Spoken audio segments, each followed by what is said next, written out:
major. It's amazing that it's my destiny to be the first Aussie to win. Just incredible. And your dad was here to share it with you, which must have been even more special. Amazing that he was here. And, you know, a hug with him behind the 10th green there when it was all over was something I'll never forget. I'm sure almost every Australian golf fan remembers where they were the day Adam Scott won the Masters. Certainly, today's guest will never forget. Hello and welcome to The Thing About Golf, Golf Australia magazine's ongoing quest to answer the unanswerable question, just what draws people to this infuriating game. From lifelong duffers to the very best in the world, to entrepreneurs and administrators, we explore what makes golf so much more than just a game for so many. Today's guest is Phil Scott, best known as the father of Adam, but a man who's independently spent his entire life in and around golf.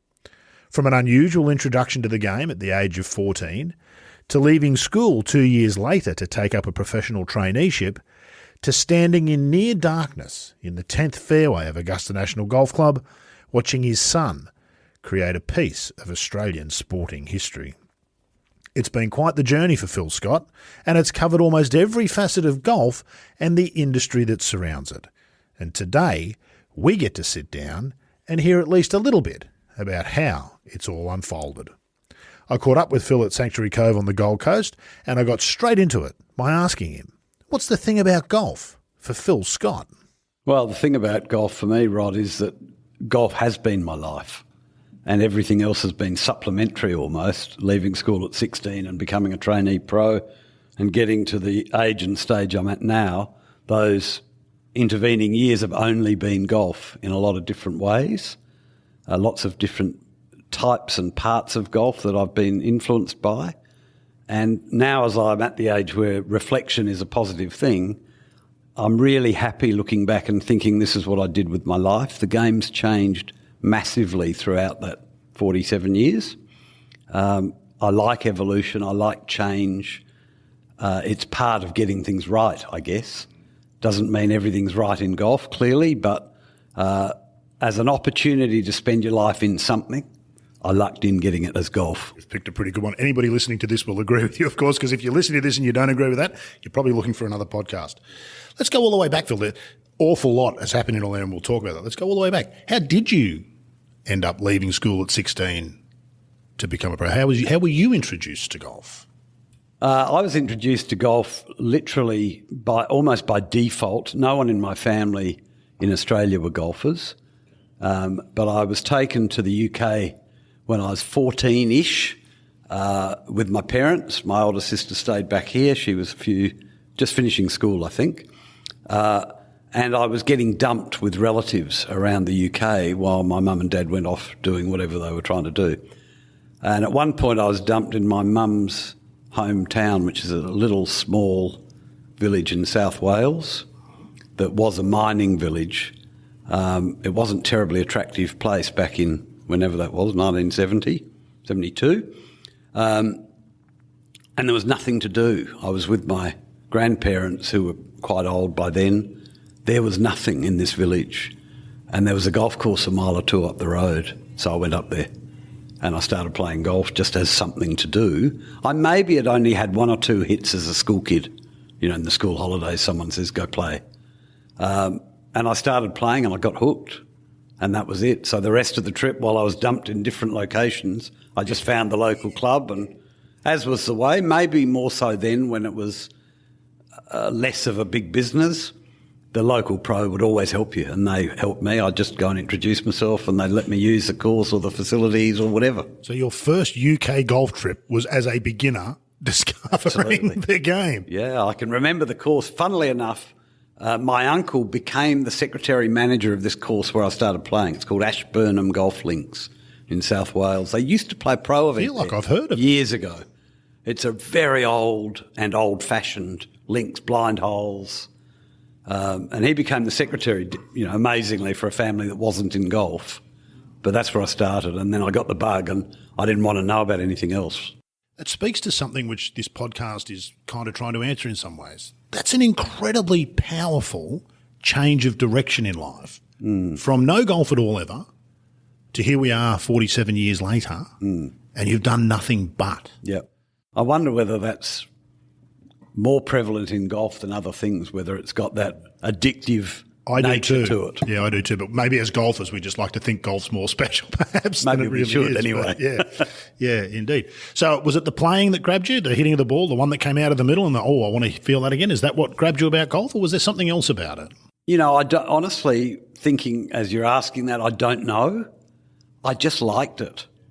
Maybe there was an element of self-satisfaction that you get from golf, that it's just you. I mean, all I'd played, like most kids at school, I went to a college in Adelaide that was big-time sport.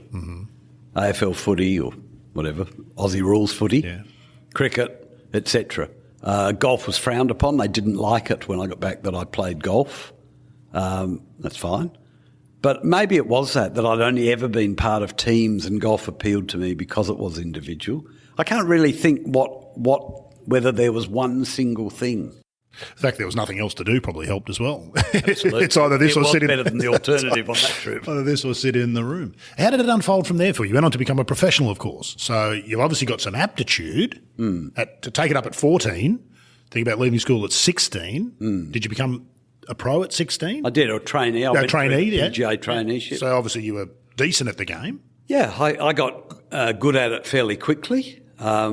I came back from that trip, I remember, and I joined a club called Mount Lofty Golf Club in the Adelaide Hills. My dad joined as well. He didn't play for very long. He didn't like it. I think he did it just because he thought he'd better join and take me. Mount Lofty had the typical old-fashioned club pro, a guy called Ted Williams, who was just a great club pro. He was a nice player and sold a bit of gear and gave some lessons and always had a story to tell. He was wonderful to me. Do we underrate the value of that person in golf? Oh, I definitely think we do. I do too. The club pro for many years, and as I reflect on Ted then and many places I've been since, the club pro was the heart of the club. If you went to a club, you didn't know anything, you went in the pro shop and there was a club pro. We've lost that a bit. Anyway, Ted encouraged me, he helped me, gave me some lessons, he gave me a few clubs, and there wasn't much more to it, that I just played every opportunity I could and got down to 2, I think it was. And when 2 was 2, not 2 as we see today. 2, when 2 was that 2. was good enough to be a trainee. Yeah. And I went off and did my traineeship for 3 years. Yeah. At the time was your thing. I think most who have that opportunity, in their mind, the first thing they'd like to do is be a player rather than a teacher and a merchandiser and run a club. Were you in that camp? Did you want to be a player? Absolutely. I think, I would think 99% of kids that become a trainee when they're young say I'm going to be the next whoever it is. For me, it was Adam Scott. Nicholas. Now maybe they're saying the next Adam, but that was it for me. And as I reflect, I would have loved to have got that good for sure. But as I reflect back, I think I was probably lucky. By 19 or 20, I realised I wasn't going to be that good. And what is it that you realise? We hear a lot of people say this. What did you realise? Obviously, you're playing with players who are going to go on to be that good. What did you notice about? I played with a few guys that were that good. This was back in the days, of course, when the Aussie tour was, quite a tour. I don't know what we had, 15, 20 events. Tournaments, some of the overseas stars came and played. So it didn't take much to get an opportunity to get a game with Bob Shearer or whoever. And I played with a few of those guys and thought, they're a lot better than me. And I didn't really know how to get any better, in truth. All circumstances are different, but of course we didn't have the technology you have now. You couldn't look up YouTube and study swings. And it'd be fair to say my boss when I was a trainee was not looking at me thinking I can really help Phil get to be a better player. Phil, there's some clubs out the back that need repairing. He was thinking, good, here's Phil, I don't pay him very much, he can do all the work. So there wasn't a huge encouragement. That's not any big deal to me, it's just how it was. And I think then I realised that that level of playing was beyond me. There's a difference that's pretty obvious pretty quick. I think most recreational players who go to a tournament for the first time are quite surprised at just the level of talent and skill of the touring professional. It's off the charts compared to anything you've ever seen, be it good players coming to your club plus markers. The two games don't resemble each other in any way. It's not close, is it? It wasn't close then. It's further apart now. Has TrackMan technology, some of those things you mentioned, has that widened that gap? Or has it just moved everybody sort of along the same level? We'll talk about technology and some things about the game a bit later, but if you'd had access to some of the technology that you're probably thinking about when you say that today, could you have gotten better enough, or would everybody else also have advanced and you'd still be lagging behind? Let's accept it's a hypothetical. My gut feeling would be no, I wouldn't have, because the others would have equally moved and improved. So no, I don't think I had that bit in me. Would you swap what's unfolded for what might have been, had playing been an opportunity? It's an impossible question to ask. Again, it's the hypothetical because I don't know what it would have been like. No. Having seen it pretty close up, I suppose, through Adam, no, I wouldn't, and I don't mean that in any sort of corny way, but I've had a great time in golf, and of course I've been lucky to see Adam do it, and maybe there's even more pride in your offspring doing it than doing it yourself. I don't know, but maybe that's the case. There's a lot less pressure, isn't there? In some ways, it's the best seat in the house, isn't it? Absolutely. As close as you can be to actually having to hit the shots without actually having to hit them. Correct. That's dead right. And look, I do think, in answer to your question, I think technology's broadened the gap from good golf to great golf. That gap's wider than it's ever been. Certainly the game is unrecognisable to the club player at that top level. I'm not sure, was that the case, do you think? Nicholas has talked about this, and he often used to say that if he went to any given golf club and played against the club champion, if Nicholas played off the very back tees and the club champion played off a set further forward, they would have a decent match. Yeah. Nicholas would win because he's Nicholas, of course. Is that still true, do you think? Yeah, I definitely think that was how it was. And there's not one factor, there's lots, isn't there? Whether it's technology, equipment, fitness, all of those things. Bodies are built for golf now, aren't they? They build the body for golf specifically. And you can tailor everything around that. Back in the day we're talking about, I mean, the championship tee was 10 yards behind the members' tee. That was pretty common. There wasn't a huge difference. A good club pro or the club champion wasn't that far off a regular guy on tour. Maybe he's a little bit off the world champions. But you can't say that today. I mean, I think we see even with the handicapping system approximations from tour pros, a scratch marker today is something like 7 shots away from a tour player per round. It's 28 shots in the tournament. It's massive. That's with handicaps calculated on a home course that you play week in and week out versus courses set up for tournament golf. Yeah, different course every different week. Courses, different continents, different grasses and all the rest of the stuff. Yeah, so we'll come to sort of that. Having turned pro, done the traineeship, and clearly you've decided your playing's not going to be for you then. What's the thought process? What do you sort of try to map out? And how did that resemble what your life in golf has ultimately turned out to be? Well, it didn't. It didn't resemble what happened, of course. Making plans and realities often are very different. Actually, I just read in a book something recently, a novel, but I like the expression. It was a Yiddish expression that said, "Man plans and God laughs." It's true. And I think that's about it. It is true, isn't it? In my early 20s, Adam came along. We were in Adelaide. I set up a little shop and a club making factory. I loved club making and anything to do with clubs. Gave some lessons. Didn't really think beyond that. Thought, maybe one day I'd be lucky enough to get into one of the better clubs in Adelaide and become a club pro. I guess we weren't 100% satisfied with. It was tough. It was tough to make a living. You worked for a living, didn't you? You really worked. You really. I mean, I used to work all day in the shop then, in the factory, and then go to the markets on the weekend and sell some second-hand gear, and just how it was. You had a young family. And we were hearing about all the development in Queensland.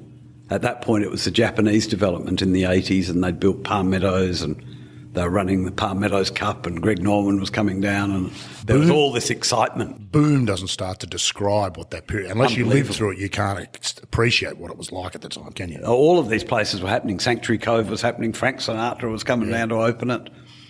And we just decided to take a punt and say maybe if we go to Queensland, there'll be more. And we might, like most people, think maybe we'll do better. So we came up here and just started doing bits and bobs.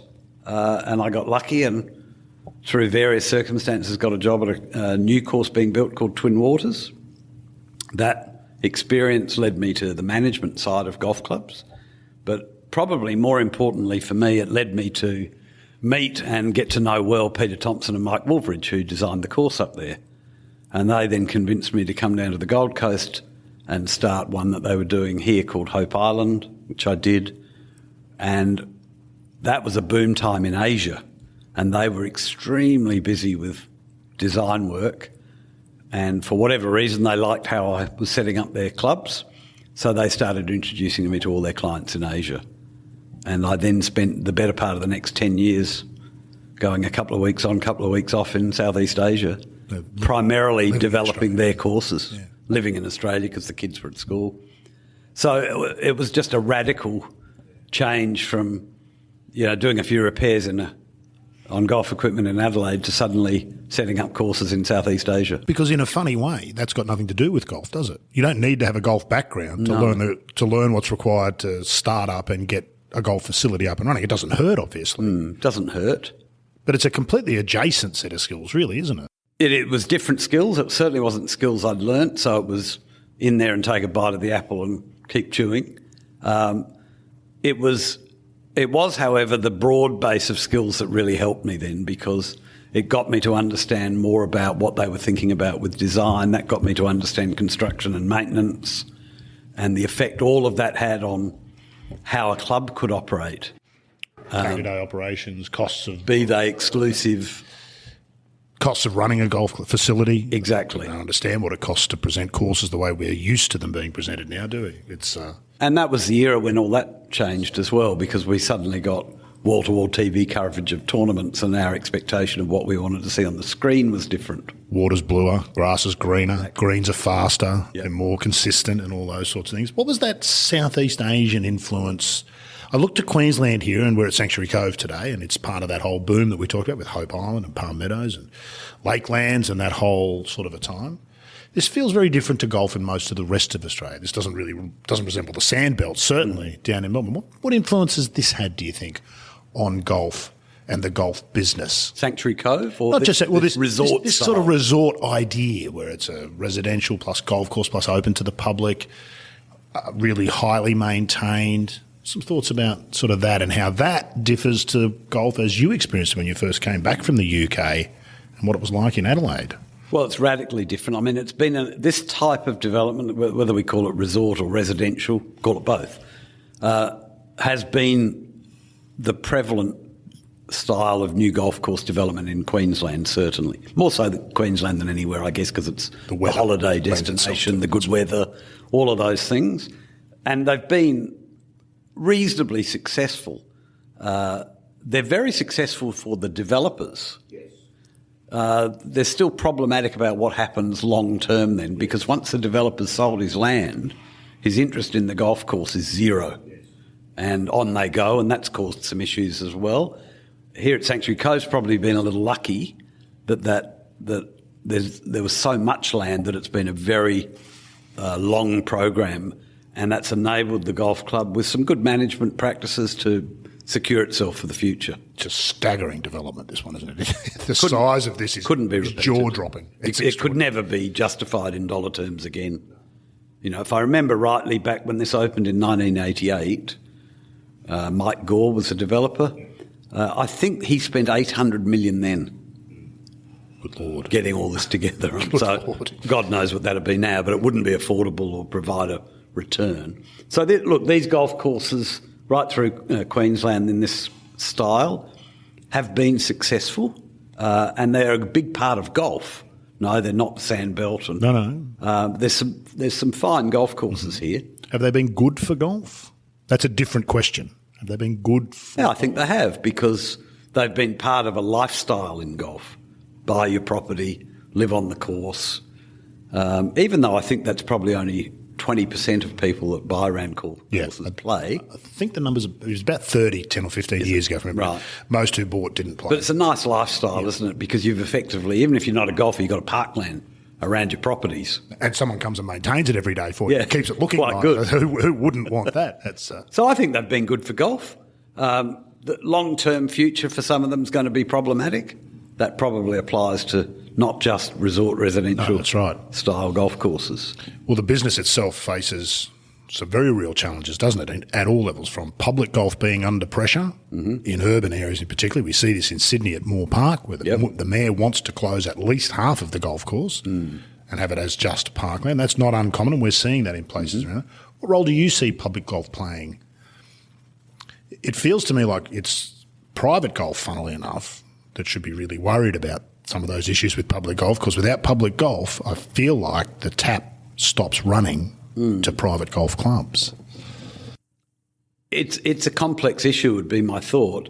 Of course, having less and less public golf, which has happened through, say, my time in golf, is a negative. I think that's a given if you're a lover of the game and you want to see the game succeed and even accept the evolution. That public golf, for a lot of people, is kindergarten or primary school into golf, isn't it? Even if you accept that some private club golf is aspirational, and even if the private club model's got to change, there's a fact either by the volume of golf someone wants to play or the capacity that they have to pay, that we need to have these affordable, accessible facilities that people can go along and start or just play their whole life at and say, I play twice a month, this will be fine for me. Not everyone wants all the trappings or wants to think they're going to be great. They just want to have some fun. There's a lot less of these facilities around now. I think that's disappointing. I understand it because so much of the Australian population's in 5, 6, 7 centres, isn't it? And the land's so valuable. But for whatever reason, it's like the example you said about the mayor of Sydney. It kind of undervalues what golf can do for a community to think that. Of course it's evolved, like tennis has evolved and half the tennis courts aren't around that used to be.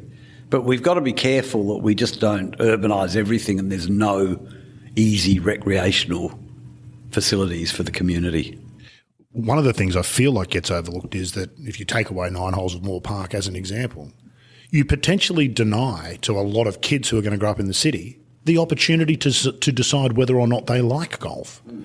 It's okay for Clover Moore not to like golf. It's okay for anybody not to like golf. But to go the next step and deny somebody else the opportunity to experience it, there's something about that that's not right, that golf needs to make as a point. We've just discussed how powerful golf can be for some people. Changed your life, it's changed mine. I discovered golf. I've been in it ever since.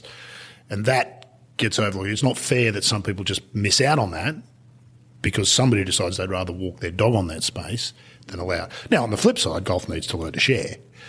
Public golf. Well, I think that's the evolution. We've just got to look at it differently, not necessarily say, let's close that and take that away. That's right.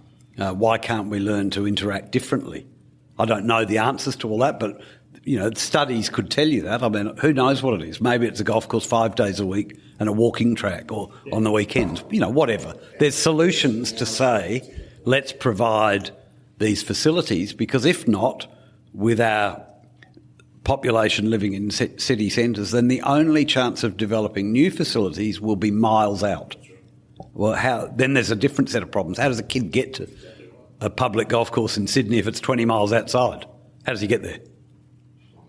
Mum and dad. So now there's another issue. And so it goes. It takes some thought and work, and it's not to demean anyone's opinion on it, but I think there needs to be more thought process in this. Yeah, so somebody needs to be campaigning for public golf. You mentioned Adam and young family and moving up to Queensland, those sorts of things. What was Adam's... We can't ignore Adam, obviously. This is really... Sure. It's about you, but we can't ignore Adam. He's won the Masters, the only Australian ever do so. We'll talk about that a bit later. What was his role into golf? Is it a tricky proposition to be a PGA member, a golf professional, and have a child who shows an interest in the game then, that can be a rocky road to try and navigate, I would imagine. Maybe it's a rocky road later. Certainly wasn't a rocky road for us in starting golf when Adam was a junior. In fact, you'd have to say it was the opposite, because suddenly I was working at facilities that enabled him to play golf, not at will, but he had a great free run at it. He was playing in good golf courses that were in good condition, nice practice facilities. So he had a dream run as a kid compared to what Your start in the academy in Wales. Yeah, and lots of kids who've become great had much tougher introduction to golf than Adam. So he was lucky. He had Twin Waters, Hope Island, Coralbin. He had a nice run, and they were his formative golf years. So I'd say being in the game me being in the game was a great help to him, no doubt. And how did it come about? Did he show an interest, or you were always at the golf course, so he was there? How does that start? No, it wasn't that I was always at the golf course, because he played when we were in Adelaide as a little kid. We're a golf family, that's what we... Because I think your wife plays too, doesn't she? She does. Yes. She's still a nice player. That's what we did as recreation. So there were clubs lying around and, of course, it was my passion. So he got into the game as a little kid, hitting a beach ball around the backyard, and then par 3 golf. And I was going to say, in those days, Adelaide had these facilities. They still have the facility, actually, at North Adelaide. There's a floodlit 18-hole par 3 course and 2 public courses right in the centre of town, right next to Adelaide Oval. So every time you're watching the Crows play footy, next door is Memorial Drive, tennis, and next door to that is 3 public golf facilities. There you go. Right in the middle of the city. Let's hope they stay. Yeah, let's hope. But that's where he started playing, a little par 3 course, 70 yards long. Suddenly, little kids can relate to that. They can't relate to 400 yards when you're 6 or 7. 70 yards, they can get it there. So that's how he started playing. So by the time we moved up here, soon thereafter, I was at these other facilities. Adam just kept playing. And he was hooked. Yeah. Anyway, straight away. One advantage of being in the game, being a PJ member, you'd be able to spot fairly early on, I would imagine, that he was pretty good. And some aptitude. He was good. So how does that complicate things, or again, is that something for further down the road, potential complications? It wasn't. There was no complication for Adam and I through those times, because I had the facility or the contact somehow to make the road easier for him. Did you coach him when he was young? I did. I coached him till he was 20, till he went on tour. Right, okay. I didn't realise that. Tour. There you go, Yeah. okay. And so it was a dream run. Again, a lot of people helped us. When we were at Twin Waters, Adam was 12 or 13. He'd suddenly got really good.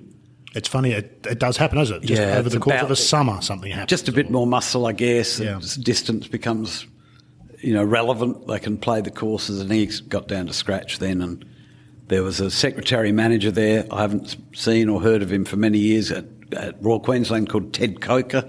Ted reached out and said maybe Adam would like to play junior pennant at Royal Queensland. So suddenly that opportunity opened up. He played a lot of his junior interclub golf at Royal Queensland, then it was another stepping stone. And so obviously the playing of the game wasn't easy, but the path was made pretty easy for him compared to others. Yes, yeah, indeed. You would have seen over your time right through the game that path go wrong for a lot of youngsters and parents. It can be difficult, can't it? Either the youngster doesn't want to or does want to, parents that can be overbearing. Did you see much of that with Adam during that junior pennant, that sort of whole very much club amateur stuff before you go to that next level where you start playing state events and then obviously national events and then turning pro? Did you see much of that back then? And there was a lot of it. how'd you avoid it? Maybe we avoided it just because I knew the game. I don't know, really. I observed it from roughly when the kids got good, not great, but good, 2, 3, 4 handicap onwards. Where you can see the light from. Yeah, and then suddenly parents would see that. Perhaps then those parents aren't in the golf industry, so they're not as knowledgeable maybe. I guess it's not a prerequisite, but perhaps it helps.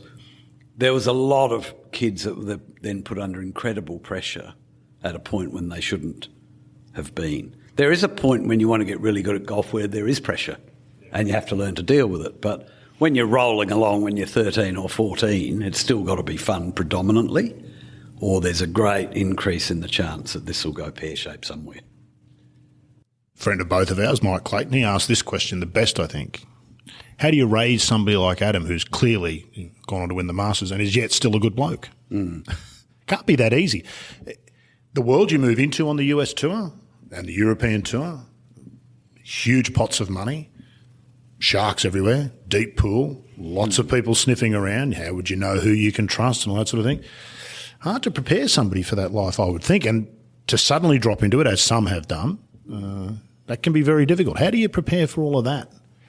That's jumping ahead a bit, obviously, from junior pennants and pennants, but I get it. It's a bit, at the end of the day, it's a heartbeat from 17, 18-year-olds winning national titles to 20 years old on tour. It's quick. The transition's quick. When I reflect back, again, I'd think probably because I'd had a pretty good schooling in golf by then. Some of the people like Peter Thompson who didn't directly comment or influence me, but their manner influenced me in what pro golf could offer. It's not that hard to reflect and meet good and bad and sort of think, well, where would you rather sit in that? Adam's personality by nature was helpful. He's very calm. He doesn't like conflict. He's not a particularly show-offy type guy. That's not a criticism of others.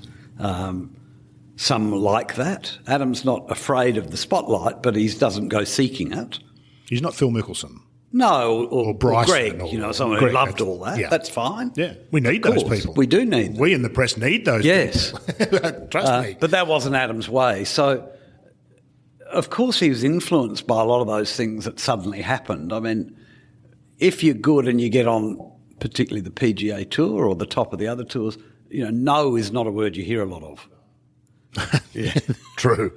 And that can be difficult for some.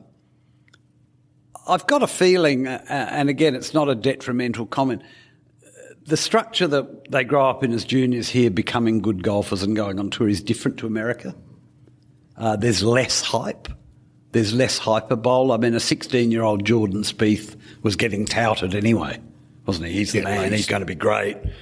We didn't get as much of that in Australia. So on reflection, I think that was a positive, that by the time you got it, you were a bit more mature. Mm. It's more dog eat dog to the US, isn't it? You either shoot the number or you don't. Yeah. There's a lot less of that. This is, swing fundamentals or course management. It's like you either shoot the number or you don't because there's someone right behind you. And there's a lot of people that can play. So that's exactly right. Everyone in the business end of it basically saying, look, if that guy falls over, don't worry about him. We'll just go one behind him. There's another one. That's exactly right. Early success can be very dangerous, can't it? Adam had early success. Not everybody necessarily handles that particularly well. Do you recall sort of those times and your thoughts as, I would imagine, correct me if I'm wrong, but you'd be a bit of a sounding board for Adam, particularly in that early time. Obviously his own man now, 3 children of his own.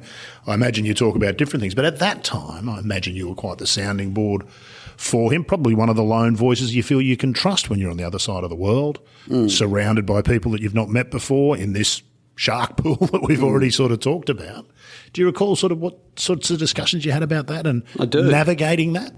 I do. I mean, it was an interesting time because, as I said, I stopped coaching Adam when he was 20, which is really when he went on tour, and Butch Harmon started coaching him. Butch was really good for Adam, and not just in teaching him more about tour golf, but important figure in the pretty game. Straight Butch shooter. Harmon. Yeah, Butch. Very much. I like Butch a lot. He's been really good to our family.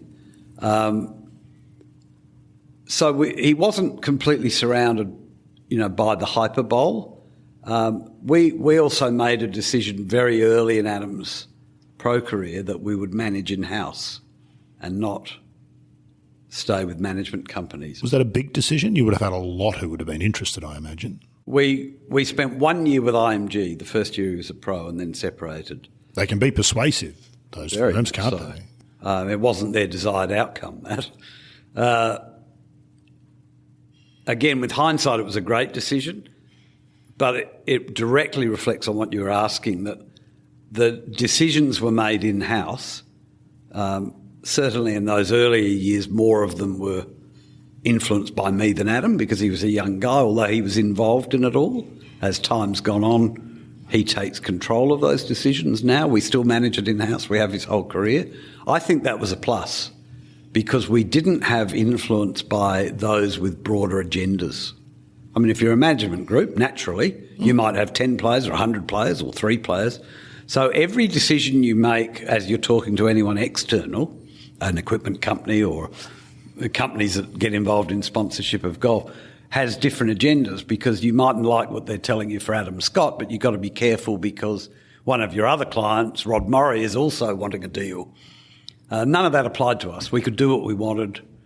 I'd like to think we did it nicely. Because there'd be some dangers with that too. I mean, again, you're probably wandering into a field that you probably don't have all the tools necessary at the start, perhaps. Yeah, we didn't know it all. We hadn't dealt with all that, unlike a management group who've been doing it forever.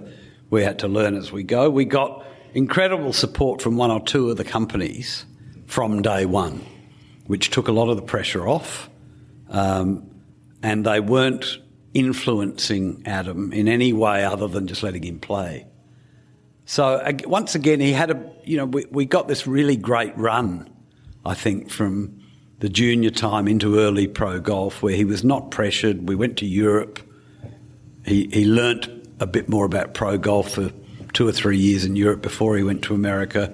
Titleist, who'd been his equipment sponsor his whole life, were unbelievable in those times. The then CEO, who's not with us, he's with us, but he's not with Titleist anymore. Still advising. He'll still send you an email about the distance discussion if you say something he doesn't like.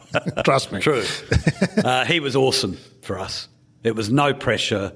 It made the financial aspects of playing world golf easy. So it was I wouldn't say it was a charmed run, but it was a very even road for us. And that allowed us, I hope, to make good decisions, and decisions that fitted Adam's personality. I suppose the advantage of doing it in-house is that even if you make the wrong decision, you've made it with the right intentions. There's no second-guessing in that way, is there? So, well, hang on a minute, that hasn't turned out the way I thought because somebody's manipulated something for themselves. And that must have – the top of world golf would be an incredibly lonely place as the player, potentially. It's a – Adam's his own brand. Rory is his own brand. We know Tiger's his own brand. Tiger's probably a couple of brands. Tiger might actually be the PGA Tour as well, as we're watching unfold as his career winds. There's a lot of pressures there. I can't imagine what that bubble's like to sort of live and move in. You would need to be calm, wouldn't you? I think so. Well, I think you need to be true. So if you're not a calm personality, then you need to reflect what you are. I think that's a key anyway. Adam was calm. I'm sure we made plenty of bad decisions or questionable decisions or whatever, but they never really worried us too much because it was just us. Not fatal. We just fixed it up. It wasn't affecting anyone else. We didn't do anything wrong. So, have you enjoyed that as a business? You've gone from running a little factory and working on golf clubs, which is very simple and straightforward and uncomplicated, to opening golf facilities and resorts, which is somewhat more complicated and involved, to climbing into the upper echelons of entertainment and sport, PGA Tour, the top level and those sorts of things. That's a whole other world again. Have you enjoyed that? Oh, I did. I mean, I think I'd say, 98% of it I've loved. Most of the people have been great. Anything at that level of business can have some moments that aren't ideal. But they've been few and far between. I loved it. I mean, it was golf.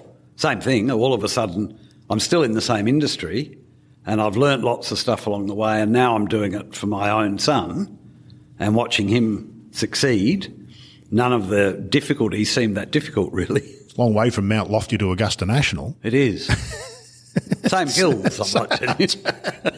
Same skill set required to walk the place, which brings us neatly too. We're probably going to skip a whole bunch of stuff. There's so much I'd like to ask you about. Of course, Adam did win the Masters, first Australian to do so, and I'm sure you reflect on that still probably almost every day, and what an achievement that was. Where were you?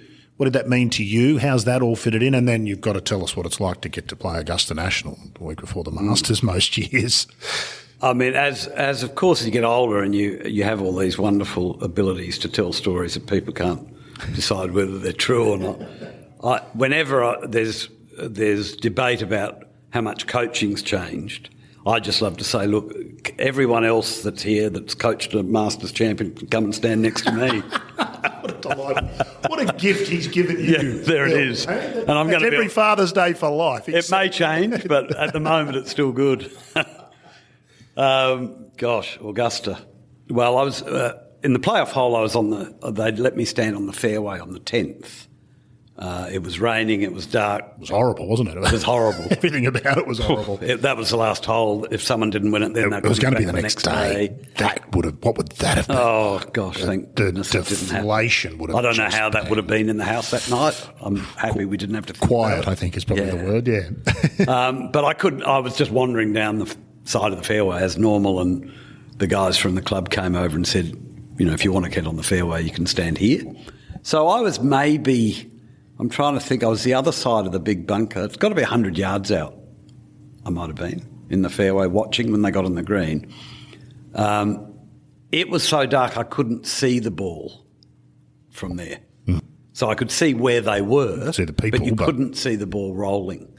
So I decided the only way I could do it was watch the crowd because they're going to react. And the crowd is... kind of, if we're looking at the green from where I was as a clock face, it was 12 till 6 because the left-hand side there's no gallery. That's right, yeah. On 10. So when Cabrera putted, he was putting straight up the clock face, 6 till 12. And so I just watched the crowd because I couldn't see the ball. And the crowd started to go up at the end of his putt, which we now know what it was. But I thought, oh my goodness, he's hold it. It's going to go in. And then the groan, the next thing is the groan. What a way to watch golf from 100 yards in the dark. Yeah. That's fabulous. So then it's Adam's turn and he's now putting from 3 o'clock, say. Now I can't see the through crowd because there isn't a through gallery, but the gallery behind him is now what I'm watching. So I did 2 things, obviously, because I know his game. I watched his finish position in the putt because he was putting with the long putter at that time. Whenever he hit a really good putt, he held his finish position. So I watched that and saw him hold it and thought, okay, and then I just watched the crowd behind him and then they just went up in the air. What's that moment like, though? It's probably impossible to put into words, I imagine, but what must flood over you at that time? I don't know that there's a good words or explanation, and because you can make it up later and think, I was this or I was that. I don't recall that. I just recall thinking he's done it. Yeah. I think I was a bit shocked, probably. All I remember saying was he's done it. And then I got down. It was so wet. I started running and realised I'd fall over on the fairway. Or get kicked out. It's Augusta National, for goodness sake, Phil. There was one of the members with me. And I had a walking stick, a seat. Oh, one of those, yeah. So I was using that to prop me as I wandered down the fairway. And then I got to him just as he was walking off the green. What did he say? What did you say to him? What if it's not too personal? What I said to him was, it may never get better than this. Yeah. And does the Masters, of course, was the last real sporting mountain for Australia to climb as a nation. We know that Adam did it, but we all feel some ownership of that. Cadel Evans had won the Tour de France, so that was pretty much it. Do you know that at the time? I'll ask you about the tour when Adam came home, which I thought he covered himself in glory in a way that was quite special. But does those realise you, like the rest of us, must have been getting up, and Adam must have been getting up. I think he even said so at 6 o'clock on a Monday morning to watch it slip through our fingers time after time after time. Does all of that factor in, or is it really just a personal thing at that moment? Oh, no, definitely. I know Adam felt the same as I did about the Masters before that day. I mean, he got up as a kid, because I did. Let's watch Greg. He's leading again, or he's in the hunt, or whatever. It was Greg for years, wasn't it? We had Jack Newton close, Craig Parry close. Yeah. But it seemed like it was going to be Greg, didn't it, for many years? I mean, it was just a matter of time. I still can't believe it wasn't, as I'm sure most can't. No. I mean, we all have memories of it, I suppose. I can remember, what was the Faldo year, 97? 96. 96. I was working in Malaysia and I drove across from Kuantan to Kuala Lumpur across the country that night got there when the back nine started. Because I thought, I've got to go watch him win this. It's there. And it was amazing. When I got there and saw the score, I couldn't believe it. Anyway, look, I think Adam was no different in that, we want an Aussie to win. And, there were a few Aussies that year in with a chance too. And, of course, Jason and Adam had been runner-up a couple of years before to Schwartz. 2011 was... Yeah. How an Australian didn't win that is criminal. Amazing. So he genuinely felt the same thing. And as an Aussie, I think later, not later as in years later, a day later, he was reflecting that he'd done something pretty special for Aussie sport generally. Not sort of patting himself on the back, but just thinking this was the America's Cup with Alan Bond or, Cadell, whatever. This is what very it's much. about. Australia was watching. Yeah. The whole country was, as we'd watched Greg for years. Non-golfers got up to watch it and, and then it sort of happened. So it's still a nice thing for us to think about. It's fantastic. You'd hope so. You'll have that one forever. From the outside, it feels to me like something changed in Adam after that. He'd been a high-profile player for quite a while. He had a couple of near misses, the one that really must have hurt the year before at Lytham in particular sort of springs to mind. He'd been a high-profile player and, he'd been on the cover of all the magazines and we all know he's got probably the sexiest swing in the game and all of that. It felt to me after that, in press conferences when he came home that year, and probably more so even since, a realisation of where that's placed him in the game. It's somewhere different, isn't it? When you win a major, I remember Jeff Ogilvy told me when he won the US Open, I said to him, what sort of change? He said, well, suddenly I knew everything apparently. I knew everything about everything because I'd won the US Open. I suspect maybe that's probably been true for Adam as well. But have you seen that change? I mean, it feels from the outside like he's taken on that role more so. He's said some things since then which could be called controversial. His stance on the Olympics didn't earn him any favours with Dawn Fraser, obviously. But he's done those things with great integrity, I think, fabulously. You're free to disagree with Adam about anything, obviously, but do you sense that something changed in him?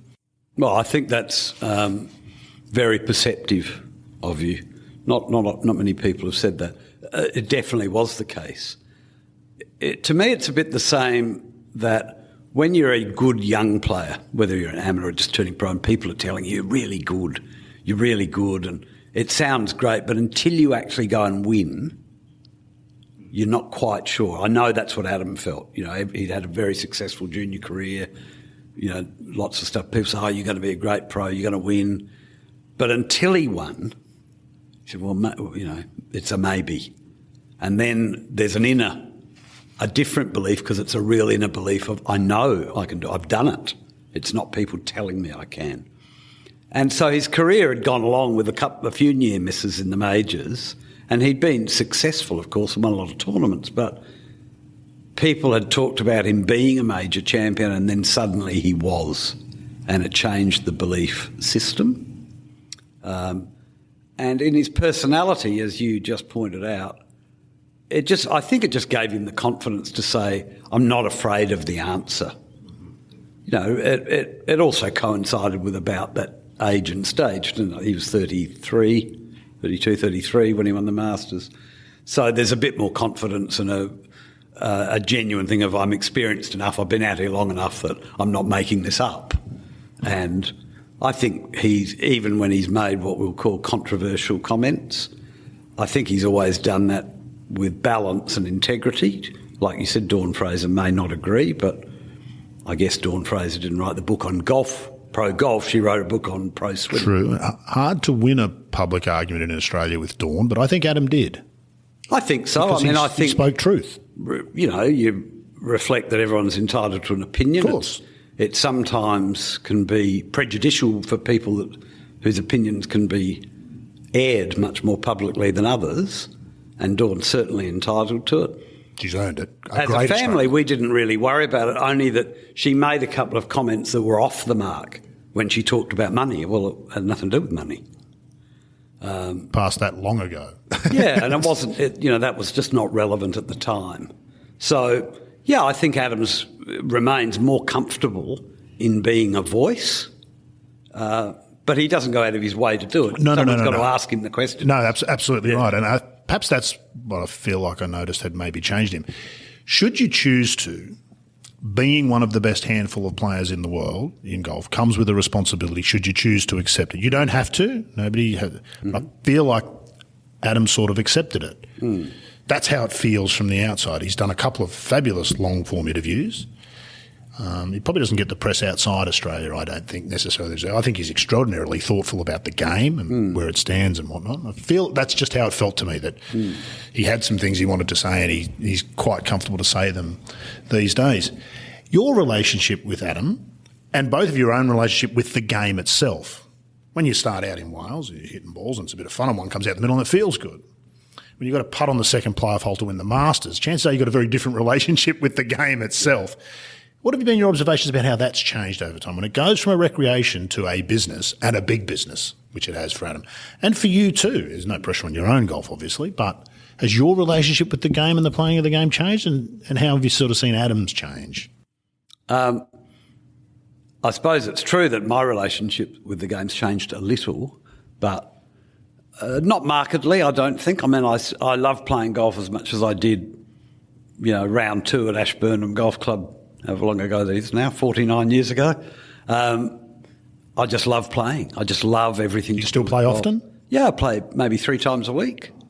I love equipment still. I love fiddling around with it. I love understanding the techniques or the reasons people do things. So I think for me, my relationship just seems a bit deeper with golf. It's still a reality that I can't 100% understand Adam's relationship with the game because I didn't play at that level and experience all the things that he has. He clearly still loves playing golf.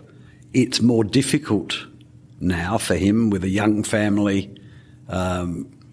Certainly the travel restrictions of late have made it tricky.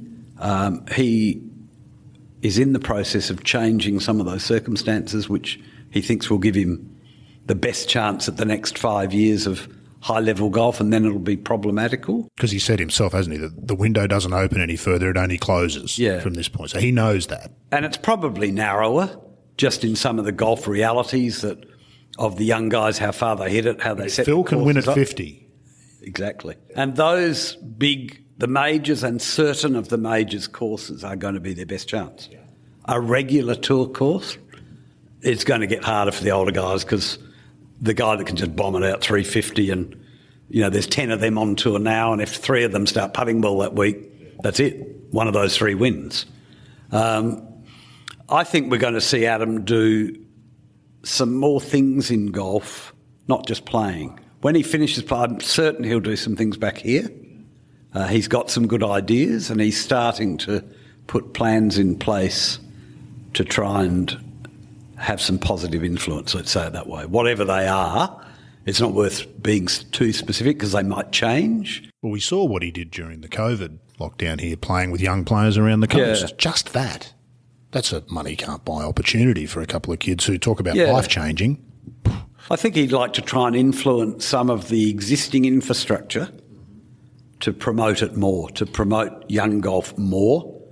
Not just it's not about new facilities, it's about what can we do at existing facilities that'll help. I think we've got enough courses at the moment. It's a good business to fix them up, and it's a good business to start looking at a different business model for golf courses. So I'm sure Adam will do more of that. His time while he's been playing, he accepts he's got limited time in Australia. So whilst we've run a foundation here for 16 years, it's been non-golf. We don't hear a lot about the foundation. What does the foundation do? I know it exists, and I recall, did you give away some iPads a few years ago? We did, yeah. That's the one thing I can really remember about I'm glad you remembered it. Boy, that was a difficult equation, that, actually. I seem to recall that it became quite problematic. I think we gave away 1,000 iPads, and actually having to choose who was going to get them. That's awful. Was horrific. Which charity do you give to? Yeah, we did it direct with the autism spectrum people in Australia, and I think there were 10,000 applications. And then it just became really difficult. But anyway, the foundation's educational. A bit like what Tiger Woods has done with his learning centres. Kind of, except so we've concentrated. It's for underprivileged, disadvantaged youth. We started it primarily with tertiary education, So this year I think we're doing 20 plus university scholarships. We've also supported the Smith Family Foundation, specifically in their role of trying to keep kids in school and then merge it into some tertiary help. We do that with a group in Adelaide as well. And that's really been what it's about. So it's actually quite a lot going on now. We're in 2 years we'll be Australia-wide with the uni scholarships. Is that what you spend most of your time doing these days? No, I'd say I spend some of my time. Most of my time is still spent running Adam's businesses. Right. Which would be a full-time job in itself, I'm sure. Yeah, it's less, but it's enough. The foundation's great. We've got a GM at the foundation who, interestingly, came to work with me at Twin Waters Golf Club 30 years ago. Wow. And he's with us still. And we keep it reasonably quiet. Yes, again, because Adam's not here to... If you publicise it a lot or get corporate entities supporting you or whatever, well, they want Adam. Understand that? Well, he's not here. So we can't do that. So Adam funds it all. It's a significant enterprise now in financial terms. We've always liked education as a thing. Actually, we spent a bit of time looking at Andre Agassi's charity works in America, and he focused it all on education. He, in fact, built a school. Wow, okay. From literally primary school to college. Wow. Amazing job. Yeah. And we realised how much it changed people's lives in that underprivileged sector if suddenly a kid was given the opportunity to a tertiary education. And education is the answer to all of the world's problems, isn't it? It really is. It is. The more people you educate, the better the world becomes. So that won't change. We'll keep doing that. But I think he'll do some more golf things when he's back here. Quickly, I've just noticed the time. I've kept you longer than I meant to problem. already. Let's touch on a couple of things quickly. The state of the game here in Australia professionally, problematic. Do you see any solutions? The problems mostly seem to be from outside in many ways. Australia can no longer afford top-line players to come and play here as we could in the glory days when Greg was the world #1. Before that, Jack and Arnold and Gary. That's very difficult without government money for Australia in this day and age. Do you see any... Are you hopeful about the future of Australian professional golf? Well, look, I'll try not to answer it in too long-winded a way, but it's of great interest to us. Top-level tournament professional golf in Australia is completely reliant on government money now. We know that. I think that's a really dangerous position.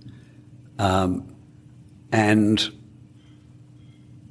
it has to be the case that our two main official bodies in Australia, Golf Australia and the PGA, had their head in the sand for some period of time in this era when professional golf has changed dramatically. And it has changed dramatically in the last 24 years. And the line in the sand was the start of the Tiger Woods era. It became a big business. It was always a good business. Now it's a massive business. Tournaments are actually events, aren't they? They're not a tournament, they're an event. They're events. They're entertainment. It's made for television.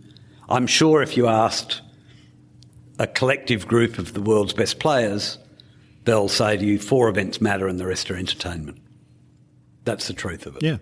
That's nothing wrong with that. No, I think Adam but now put 9, it's, didn't he? You know, the PGA Tour is billions in TV rights. We haven't touched on the PGL or the Saudi golf yet. So, that's happening because it's TV. If it wasn't TV, no one would be interested in it. So we've grown the game as a visual spectacle on television. We haven't necessarily grown the game at the grassroots level. There's no more players. Just through COVID, they're playing more, but there's no additional players. But also because of that TV interest, that brings corporate sponsorships. And it's just big business now. And there needs to be a recognition of that. We can all accept that Australia's in a difficult position there geographically. We're separated. You know, it's a small market. But we can't, clearly to me, we can't rely on local sponsorship to a level that would get enough money in to have world stars here, other than just paying 1 or 2 of them a lot, which is fine. It's what we've done for the last 20 years. But unfortunately, if 1 or 2 of them don't play well that week, you've achieved nothing. I think the official bodies, our 2 main bodies, you have to take some responsibility for that because they are in charge. Maybe they haven't looked in the right areas to acknowledge that problem as much. And whether that is the field they should be in of really worrying about top-level pro golf or not. It's another question, isn't it? Is a whole different question. My feeling is unless we make a formal affiliation with another tour, we're not going to increase our only 2 significant events in Australia now to world level. I mean, they're so far behind now, Rod. The danger of that co-sanctioning, of course, is that it comes with dilution. So you lose some of the Australian spots, which is one thing. But if, for example, the Australian Open was to co-sanction with the European Tour, it essentially would go into the pot of the same prestige as the Slovakian Open and pick whatever other national open, smaller national open you want. There's a danger there, isn't there? How do we maintain our identity? I maybe have a different view of that, rightly or wrongly. It's just a view. It's a lovely sentiment and a nice conversation to have about how meaningful the Australian Open was in the 60s or the 70s, and Arnold came and Gary came and Jack came. And the truth is they came because they were contracted to. But I still subscribe to it was important and they did play. But it's not. Today, it's not important to world golf, the Aussie Open. It's just not. The current crop of players, if you go outside this country, aren't thinking, cool, I'd like to win the Australian Open because Jack did. It's just not even on their radar. The Tiger never won it possibly hurts us a bit, to be honest with you. Maybe. There's a little bit of that in there too. Don't mind that. That's a good point. So I kind of think like we've got to accept that and say, okay, let's not worry about what it was in the past. It's evolved. What are we going to do with the Aussie Open in the future? What are we going to do with the Aussie PGA in the future? Do we just need to get more doors open if you win them or come in the top 3 and promote them to our Aussie players and say this is a pathway? I don't know.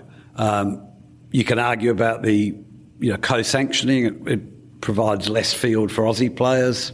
On the other hand, it provides greater pathways if you are one of those players in the tournament. It's a difficult equation, but I think we need a fresh approach to it. But the notion, a co-host of mine on another podcast puts forward a radical notion that he agrees he wouldn't be brave enough to implement where he made Tsar of Golf for the day. But we continue, take the Masters as an example. It does everything the other tournaments don't. And all of those things held it back in the beginning. Everything it does is the polar opposite of almost every other tournament. Here we are as the Australian Open admitting we can't afford to compete with those other tournaments, offering up exactly the same product as those other tournaments. What about something radical for the Australian Open?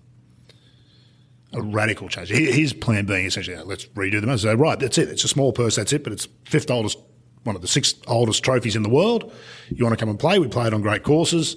And this is what it's about. Yeah, I think that debate around a table with people not only of influence but some creativity in golf experience would be good. Who knows what it is? I mean, it's almost a certainty that you think we should be playing these 2 tournaments on our best courses. Yes. That is hard to argue against. World-recognised courses. And I could honestly say that Adam wouldn't be concerned at me saying when he's talk to players overseas, big-name players, about coming down here, if not their first question, their second question is, what course am I? Am I playing one of those good courses? Rory said that he would have played the Australian Open if not for COVID because it was going to be at Kingston Heath. And I've talked to Rory myself about that, and I know that's right. Yeah, I don't think he would have said it if it wasn't. Yeah, now, I don't think that means he was going to play it for free either. Different point. Yeah, I'm sure he wanted some incentive. But still, yes. If you tell them you're playing a course that doesn't rate, there's a why would I take a 20-hour flight It down is there. what we have got, isn't it? We've got some great golf courses. We've got some great attractions. We could build things around that. It's a work for the LPGA with the Women's Open, I think. Those great golf courses in Adelaide, and the golf that's exposed some of those players they took those 3 courses. They've played that rotation of the Ladies Aussie Open are awesome golf courses. And great golf to watch. The spectating experience is magnificent to see these players work it out. They're not used to that sort of good golf. As it gets, the ball's bouncing, it's on running. The ground and pitching to chip really 4 irons. Oh, it's phenomenal stuff. Absolutely. The opposite of perhaps what we'll see at the US Open men's this week. Very much so, which is on this week just to date when we're doing But this. A radical, you said radical. I don't mind the idea of that either. Might be time, mightn't it? It might be time. It might be time to push them together and say you're playing for both, or it might be time to play it under lights. Something. Whatever. Let's do something different. You're 100% right. You can't take a failing product into an existing successful market and think you're going to succeed. Definitely. It's just not going to happen. Definition of madness, isn't it? Keep doing the same thing over and over and expect a different result. And that's what we're doing. And it kind of is. I do remember the Aussie Open I think it was in 2017, celebrating 20 years of the same purse was still in 1997. Big dinner, that one. It was the same. Wasn't as big as it would have been if we'd had it 20 years earlier, but it was still a big dinner. So we've gone backwards in some way. And it's not to say everyone's hopeless or I could have done it better or whatever. The rest of the world's gone so far forward at the same time as well. We talked at the start. It's evolved. Golf's evolved into a big business. We're not part of that big business. We're just not. Do you like everything about new golf, if we could call it that? What do you feel about golf? Are you optimistic about it? It has changed an awful lot, obviously, from the game that you and I fell in love with. Is that still available for a 10, 12, 15-year-old to fall in love with today? Yes, I think it's available. I like a lot of modern golf. I think if we talk about the development of the game and the way kids are reacting to it, it's a good spectacle to watch on television. Kids like watching someone smash it. That's kind of what these young guys are growing up. Remember that's what they see golf is. But they're only being told that, Phil. I defy even you to stand behind Adam and tell me how far he's hit a drive, because the difference between 280 and 330 is certainly on television doesn't show unless you put a grid on the fairway. No.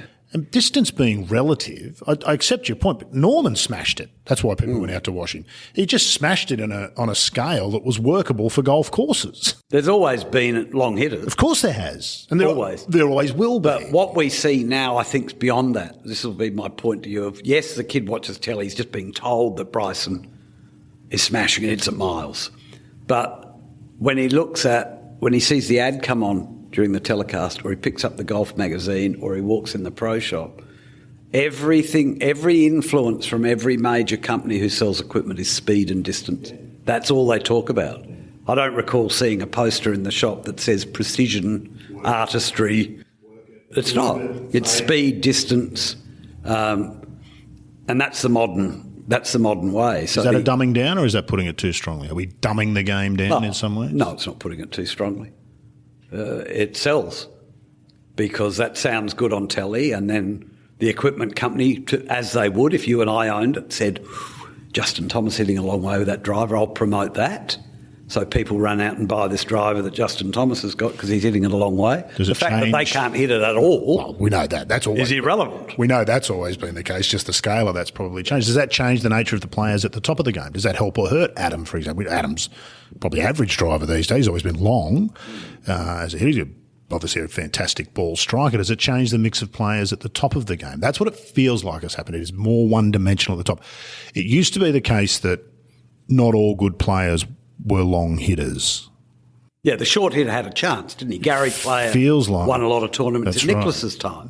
And Nicklaus was long and Gary wasn't. Trevino wasn't long. No, that's right. A 300-yard average now is average. That's average. It's pretty hard to argue against. If you're not long, you're going to find it tough. It's a great debate, isn't it, that they lengthen the course and they narrow the fairway and they lengthen the rough. So good luck. Where does the advantage sit? Some people argue that the long hitters, the fairway's narrower, but he's got less club, which is what the top pros do now. They say, I might as well miss it long. Bryson showed as us in November, didn't he? He just smashed it in the rough and then wedged it onto the green. Interestingly, Bryson's whole set makeup helps him, because if you've smashed it long into the rough, he might still have 170 yards in example, but his wedge is the length of a six-iron. Yeah. But he's got the loft value hitting it out of the rough. Did you play one-length clubs for a while? You mean recently? Or? I've heard in the past that you had a set of single-length irons at some point in your I've had career. Twice I've done it. I made a set 40 years ago. Okay. Back when I had a little factory and I was tinkering around. What was the idea seemed really good. The technology I had available to me... lead tape and a hammer and some araldite. Didn't help. The weights were all over the place. I think DeChambeau had the same problem, to be fair, when he initially did it with his coach, Mike Shire. I didn't know. I mean, it was easy enough to grind the heads down of the heavy ones, but by the time I added enough weight into the others, there was lead powder halfway up the shaft. I mean, the balances were awful. The concept of it always appealed to me. As you read about now, that interestingly with Bryson's success, they're not a big selling item. Has not taken off. No. Which you expected would have happened, but it hasn't. Would have thought so. The super short, I was like sand wedge in the bunker, 36. I don't know about that. It's been the criticism of your short game, isn't it? That it may be a bit difficult to learn to really control a wedge that has a 6-iron length shaft in it. I think so. You think there's a bit of logic to that? That does seem to have some merit. I don't know. I've got a feeling it won't take off. But that said, maybe it's harder for the 50-year-old average golfer to relate to Bryson. Yes. Is that with the modelling? You say, I'm like him, I'll get that stuff. Yeah, no. You can con yourself into thinking I drive it as good as DJ. That's right. I'm not sure about the rest. Adam's old now. I can keep up with him. Surely I'll play what he's playing. That really bothers me. I mean, I watch the telecast and they say, here's Adam Scott, the veteran. I think, what does that make me? Philly is. God, where did those 20 years go? He's an elder statesman of the game. I guess that's the point I was making, and he's accepted that, I feel. And I think it's a great thing. I think Adam's one of the best ambassadors the game has, let alone Australia. And I'm not saying that just because you're his dad. I really do believe that. I think he's been good. He's been fantastic. Yeah. I think of him, and I think of Rory, and I think of Jordan, and they're the three that stand out. Tiger never did it. He never took on that responsibility. He spent his lifetime saying nothing. But those three are thoughtful and articulate, and when they've got something to say, they say it.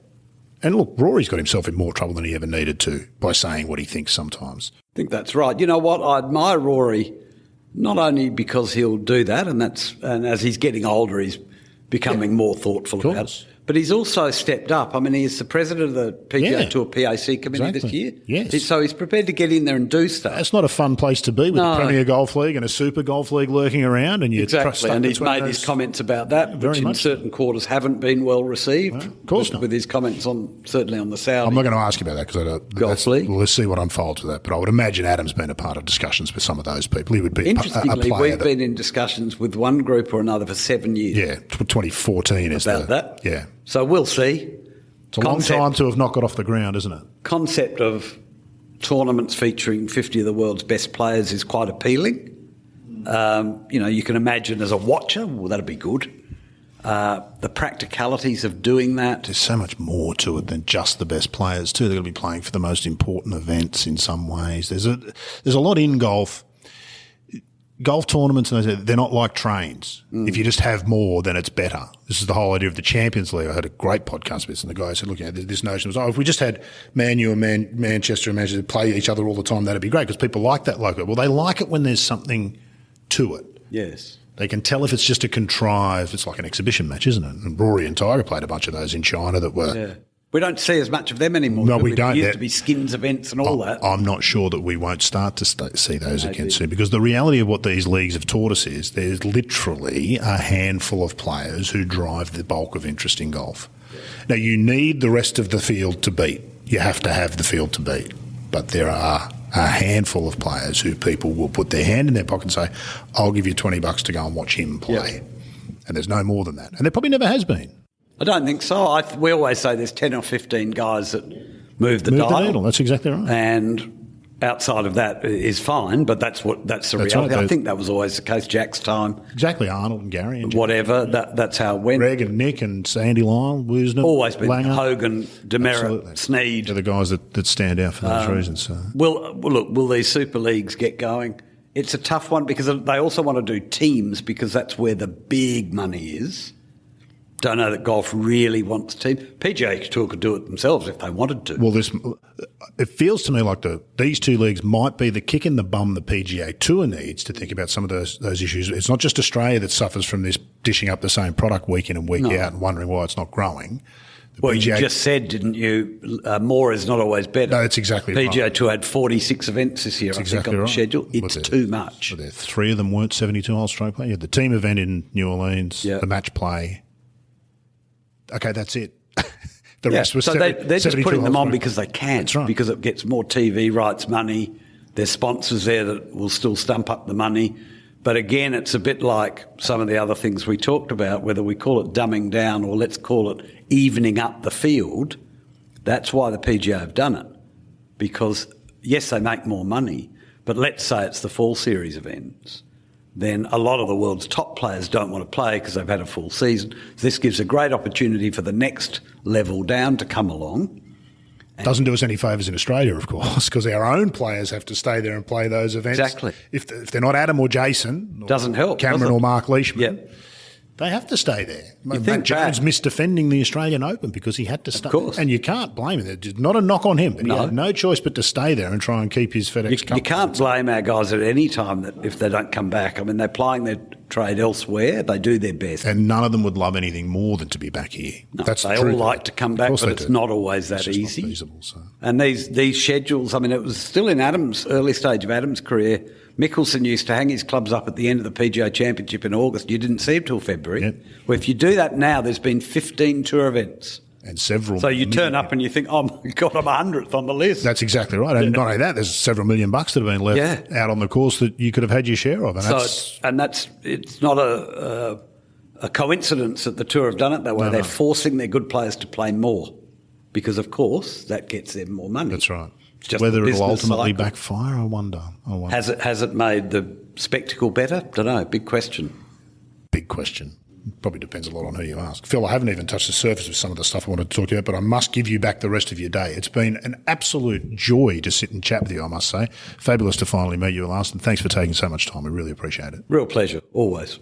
What a life in golf it's been for Phil Scott, and a huge thanks again to Phil for taking so much of his time to chat. Now, I hope you've made the effort to follow the show on your favourite podcast app, because on episode 47, John Huggan sits down with one of the most recognisable voices in the game, Scottish golf commentator Renton Laidlaw. That's next time on The Thing About Golf.